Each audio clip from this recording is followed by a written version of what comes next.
পশ্চিমবঙ্গে ভোটের আগে এক চাঞ্চল্যকর সমীক্ষা ফাঁস। এবার কি ইতিহাস গড়তে চলেছে বিজেপি, নাকি আবার দিদির জ্বর? 2026 সালে পশ্চিমবঙ্গের সিংহাসন কোন দল দখল করছে? বিজেপি নাকি তৃণমূল নাকি অন্য কোনো দল? বন্ধুরা, আজকে আমরা একটি অপ্রকাশিত সমীক্ষা প্রকাশ করব, যা এখনো পর্যন্ত কেউ প্রকাশ করতে পারেনি। তাই এরকমের সত্য এবং তথ্য সহকারে বিশ্লেষণের ভিডিও পেতে আমাদের চ্যানেলটি এক্ষুনি সাবস্ক্রাইব করে দিবেন। মনে রাখবেন, এই চ্যানেলে আমরা এখনো মিথ্যা খবর প্রচার করিনি। আমরা পূর্বের নির্বাচনের উপর ভিত্তি করে বিশ্লেষণ তৈরি করি।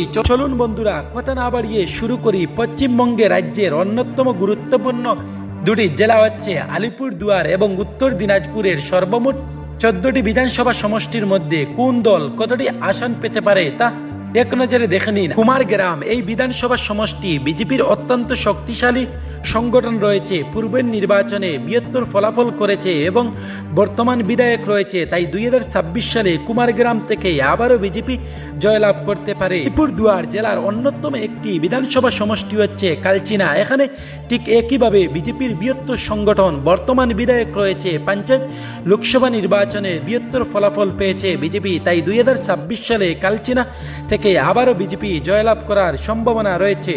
আলিপুরদুয়ার বিধানসভা সমষ্টি থেকে বিজেপি জয়লাভ করতে পারে, কারণ বিজেপির বৃহত্তর সংগঠন রয়েছে, বর্তমান বিধায়ক রয়েছে। তাই সেই তথ্য অনুযায়ী 2026 সালে আলিপুরদুয়ার থেকে আবারও বিজেপি জয়লাভ করতে পারে। আলিপুরদুয়ার জেলার অন্যতম একটি বিধানসভা সমষ্টি হচ্ছে ফাটাকাটা বিধানসভা সমষ্টি। সেই সমষ্টি থেকে তৃণমূল কংগ্রেস বৃহত্তর জয়লাভ করতে পারে, কারণ তৃণমূল কংগ্রেসের বর্তমান বিধায়ক রয়েছে এবং পূর্বের নির্বাচন বৃহত্তর ফলাফল করেছে। তাই 2026 সালে ফাটাকাটা সমষ্টি থেকে আবারও তৃণমূল কংগ্রেসের জয়লাভের সম্ভাবনা রয়েছে। আলিপুরদুয়ার জেলার সর্বশেষ বিধানসভা সমষ্টি হচ্ছে মাদারিহাট। এই বিধানসভা সমষ্টি থেকে বিজেপির বৃহত্তর জয়লাভ পেতে পারে, কারণ বিজেপির বর্তমান বিধায়ক পূর্বের পঞ্চায়েত নির্বাচনে বৃহত্তর ফলাফল পেয়েছে। তাই সেজন্য মাদারিহাট থেকে আবারও বিজেপি জয়লাভ করার সম্ভাবনা রয়েছে। উত্তর দিনাজপুর জেলার সর্বপ্রথম বিধানসভা সমষ্টি হচ্ছে চুপড়া। এই বিধানসভা সমষ্টি থেকে তৃণমূল কংগ্রেস বৃহত্তর জয় পেতে পারে, কারণ তৃণমূল কংগ্রেসের বর্তমান বিধায়ক পূর্বের নির্বাচনের বৃহত্তর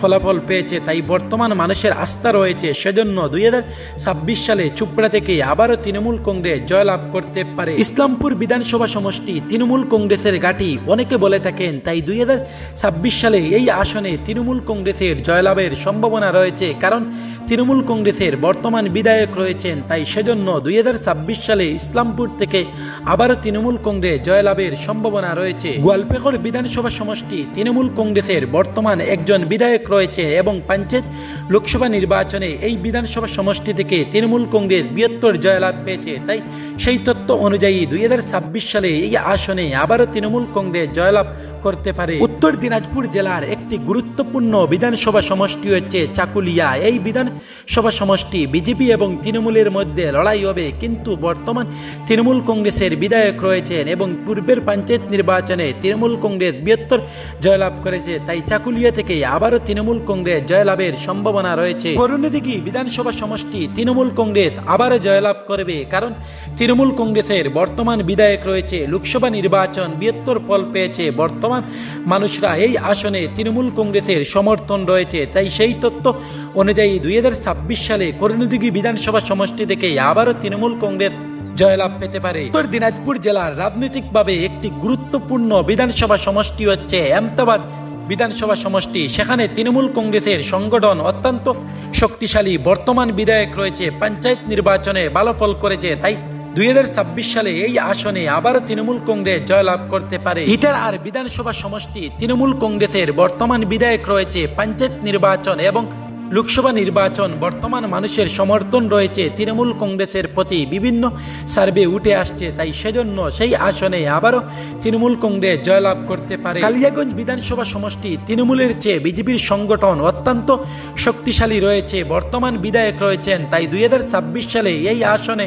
আবারও বিজেপি জয়লাভ করার সম্ভাবনা রয়েছে। উত্তর দিনাজপুর জেলার সর্বশেষ বিধানসভা সমষ্টি হচ্ছে রায়গঞ্জ। সেখানে বিজেপি জয়লাভ করতে পারে, কারণ বিজেপির বর্তমান বিধায়ক রয়েছেন এবং সংগঠন তৃণমূলের চেয়ে অত্যন্ত শক্তিশালী রয়েছে। তাই 2026 সালে রায়গঞ্জ থেকে আবারও বিজেপি জয়লাভ করতে পারে। বন্ধুগণ, মনে রাখবেন, এই সমীক্ষা বা বিশ্লেষণ আমরা কোনো দলের পক্ষপাতী করিনি, আমরা 100% নিরপেক্ষভাবে করার চেষ্টা করেছি। আমরা পূর্বের নির্বাচন, পঞ্চায়েত এবং লোকসভা নির্বাচনের উপর ভিত্তি করে এবং বিভিন্ন সার্ভের উপর ভিত্তি করে এই বিশ্লেষণ তৈরি করা হয়েছে। তবে মনে রাখবেন, যে কোনো সময়ে রাজনীতি প্রেক্ষাপট বদলে যেতে পারে, তাই সেটা কতটুকু সঠিক হবে তা মানুষের উপর ভিত্তি করে। তাই 2026 সালে বাংলার সিংহাসন কোন দল দখল করবে, তৃণমূল নাকি বিজেপি নাকি অন্য কোনো দল, আর এই 14টি আসনের মধ্যে কোন দল কতটি আসন পেতে পারে, আপনার মহামূল্যবান মতামত অবশ্যই জানাতে পারেন। দেখা হবে অন্য কোনো ভিডিওতে। ভালো থাকুন, সুস্থ থাকুন, ধন্যবাদ। এত